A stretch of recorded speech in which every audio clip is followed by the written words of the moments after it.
Welcome to Inside Djoser's Step Pyramid.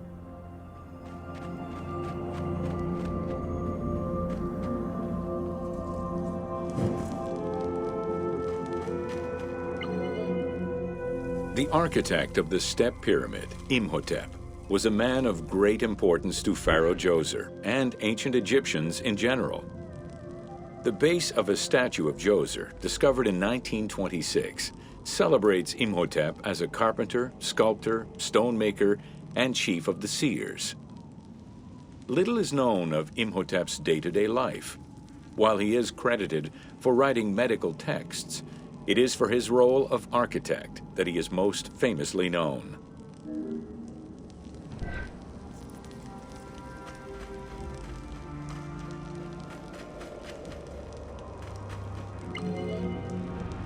From the design of the pyramid to the elements within the complex itself, Imhotep set out to create something that would immortalize his king.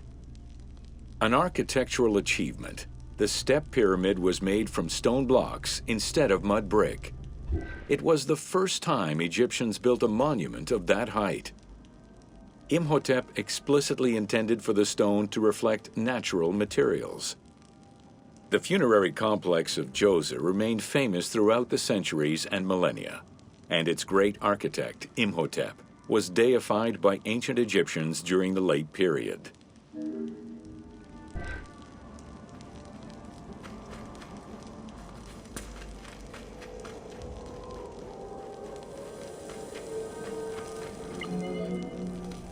In addition to the central subterranean palace built for Djoser, 11 wells were dug. Each went to a depth of 33 meters and connected with a horizontal gallery extending for about 20 meters. The first 5 galleries were intended for members of the royal family.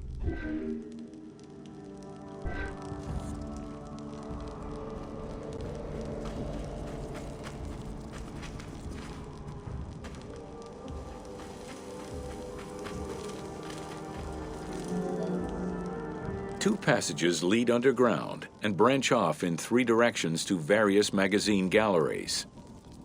This vast underground space accommodated sections for storage and ceremonial offerings.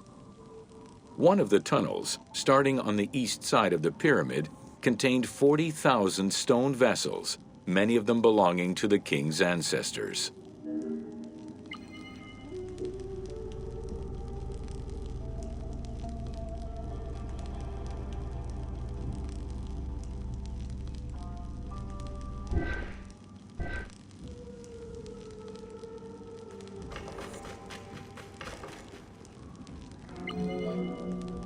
The burial chamber of Djoser is located at the bottom of a 28-meter deep central shaft. According to Egyptologist Jean-Philippe Lauer, the chamber was originally made from polished blocks of limestone, while its ceiling was decorated in 5-pointed stars. At some point, however, the limestone blocks were replaced entirely by pink granite blocks, leaving behind only fragments of limestone blocks decorated with stars.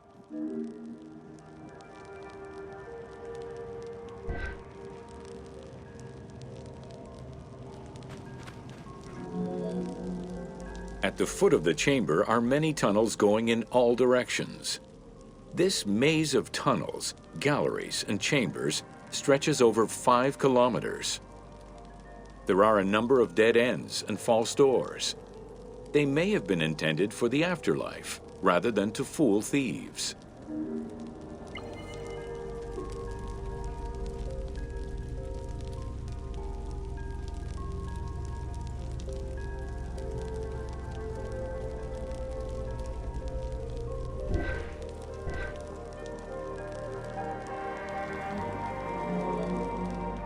Unlike the Great Pyramid of Giza, or Menkaure, the Pyramid of Djoser does not have any extra openings dug out by thieves.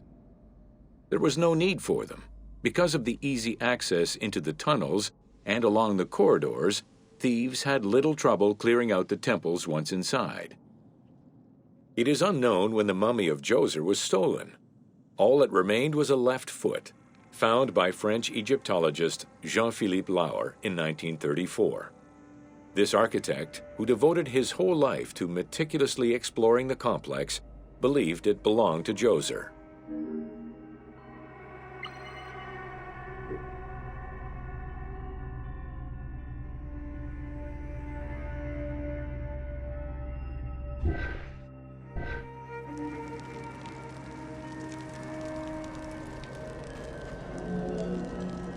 The pharaoh's apartments, also known as the blue chambers, are decorated with blue-green tiles meant to imitate the reed matting that covered the walls and windows of his palace. The stone is carefully curved and painted to look like the rolled mats of open doorways and curtains.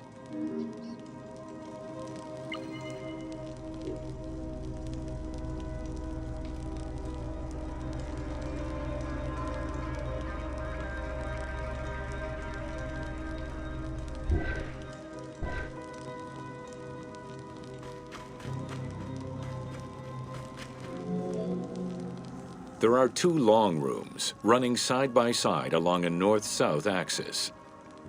The south room has false doors separated by stone panels, while the north room is a corridor which allows access to side chambers. Nearby chambers originally housed the pharaoh's treasures.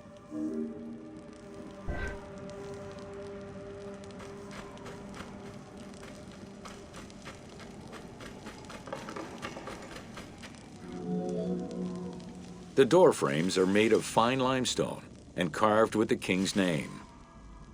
As in the south tomb, reliefs are carved into the doorways. These reliefs show the king performing rituals and visiting divine sanctuaries for all eternity. Their interiors are fictive additions made by the team to add to the wonders of the tomb. It is clear from the elaborate detail and scale of the complex that this funerary monument was a technological marvel of its time.